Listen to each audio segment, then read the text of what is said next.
War escalates in the Middle East. Opposition parliamentarians walk out of the House yesterday. Jamaica introduces online vehicle registration, while 8 shot, 4 killed in gun attack in Westmoreland. This is Undiluted News. Mikey Bones reporting.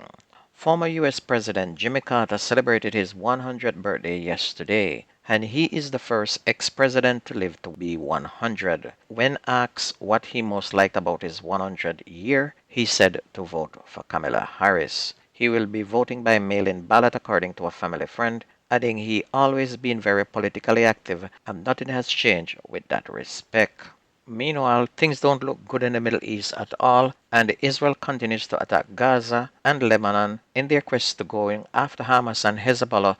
Now two other sets have joined in, the Houthis, which is a terrorist organization, and Iran. Iran has fired over 100 missiles directly into Israel, and this has now escalated the war to a new level.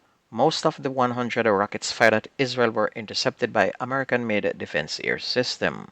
And Israel said that they will react in their own time, and we know they will, which is going to kick off a war which is definitely going to eventually become nuclear. And it is going to be bad, people, very, very bad, as it was reported that the U.S. base in Iraq also came under attack yesterday from missiles fired by Iran. However, the U.S. have denied that any of their bases were attacked.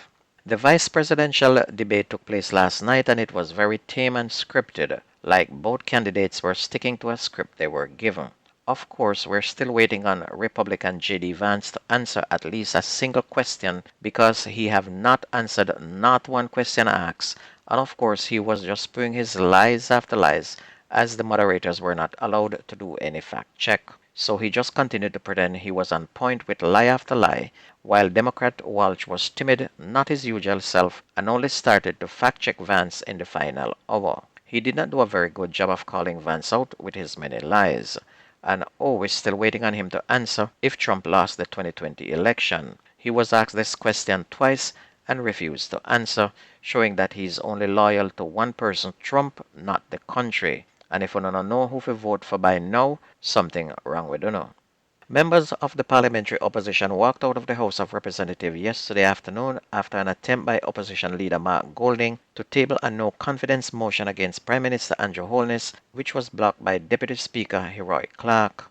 The opposition sought to bring the no-confidence motion in light of the Integrity Commission's investigations report on Holness' statutory declarations, but the Deputy Speaker Heroic Clark, citing the standing orders, insists that the matter was inappropriate. Mr. Golding attempted to continue, indicating he was not aware that the matter was sub judice or before the court, but he was again stopped in his track by the Deputy Speaker. The opposition members then walked out of Parliament. The opposition charged that the Prime Minister has come under scrutiny for failing to disclose that he was under investigation by the Integrity Commission for possible illicit enrichment. Meanwhile, the Prime Minister has sued the Integrity Commission for not certifying his statutory declaration. In this suit, Dr. Holness strongly denies any wrongdoing and has applied for some 20 orders from the Supreme Court. He argued that the tabling of the report was intended to embarrass and cause harm to him, and as such was made for an improper purpose and in bad faith. But the Jamaican people are still waiting to hear where he got so much money from. Tax Administration Jamaica, the TAJ, is officially reporting the full implementation of the first phase of the online motor vehicle registration renewal. In a release on Monday, the agency stated that the added online service, which is a result of the collaboration among TAJ, eGov Jamaica, and Insurance Association of Jamaica, means the motorists are able to renew their motor vehicle registration certificates online via the authority online platform via www.jamaicatax.gov.jn. And you know how much people gonna use online site and pay money only be stopped on the road and police tell them that their vehicle is not registered. Wait man, I'll bring you up to date in about 6 months.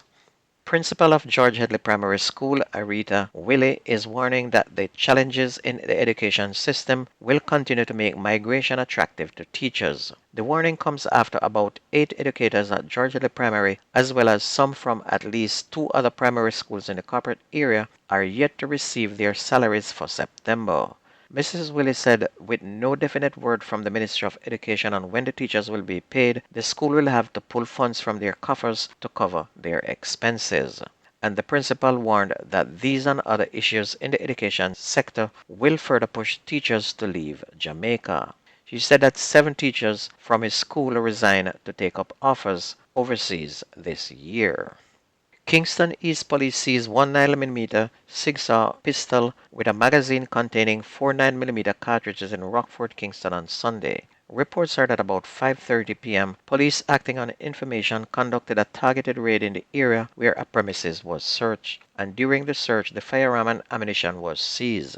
No one was arrested in relation to that seizure, and you can see every day the police seize at least one gun. 2 St. Catherine men have been charged with possession of a prohibited weapon following an incident in Swamp Lane, Bogwalk in St. Catherine on Thursday, September 26. They are 43-year-old Dwayne Peters, a laborer, and 23-year-old Tilisha Anderson, both of Swamp Lane, Bogwalk in St. Catherine. Reports are that about 6:30 a.m., a joint police-military operation was conducted at the men's home, and during a search, a Mach 11 submachine gun along with a magazine and a 9mm Beretta pistol with a magazine were allegedly found inside the dwelling house that was occupied by both men. They were subsequently arrested, and on Saturday, September 28, both men were charged after a question and answer interview in the presence of their attorney. 4 persons were shot and killed and 4 others wounded in an attack at a bar at New Roads in Leamington, Westmoreland on Monday night. 3 of those killed have been identified as 41-year-old Tyler, Damian Baker, O'Dane Scott, otherwise called Moses, and Rocky Lawrence, all from the community. The 4th deceased is a man known as Future or Pa, also from New Roads. The police said he was one of the gunmen and was accidentally killed by one of his cronies. 2 female bartenders of St. Catherine addresses and 2 male patrons from New Roads were admitted in hospital in serious condition. According to police report, about 10:20, patrons were at the Instagram lounge when a black Toyota Fielder motorcar drove up with 4 men, including Future, aboard. All men were armed with guns. They opened fire at the patrons, who ran in different directions. Future was said to move in the line of fire of one of his cronies and was shot in the back of the head. When he fell, one of them picked up his gun and the gunmen then fled. And following the shooting, 8 persons were found with gunshot wounds and 4 of them died. The commissioner and the prime minister said crime was down, but we are still trying to figure out which country they're talking about. On to sports, we're going to go to Manning Cup. In games yesterday, Waterford and Charlie Summit played to a 1-all draw. Mona High and Jonathan Grant also played to a 1-all draw. Tarrant tag Gainsted 3-2, while Kingston College wallop Penwood 7-0. Campion College did a 4-0 beating of Cumberland. Jose Marte also did a 4-0 beating of Meadowbrook, while Camperdown put a 6-3 beating on Kingston Tech, and St. Catherine were 5-1 winners over Holy Trinity. On to the Costa Cup. St. James had a 4-1 win over Herbert Morrison, while Cornwall College continued their winning ways with a 2-1 beating of Malden. William Nib were 4-0 winners over Discovery Bay, and Spot Valley beat Mushet 6-1. And if you missed the news on this station, please go to YouTube, type in Jamerican Undiluted News, listen, like, share, and subscribe, and keep us going. My name is Mikey Bones. I gone.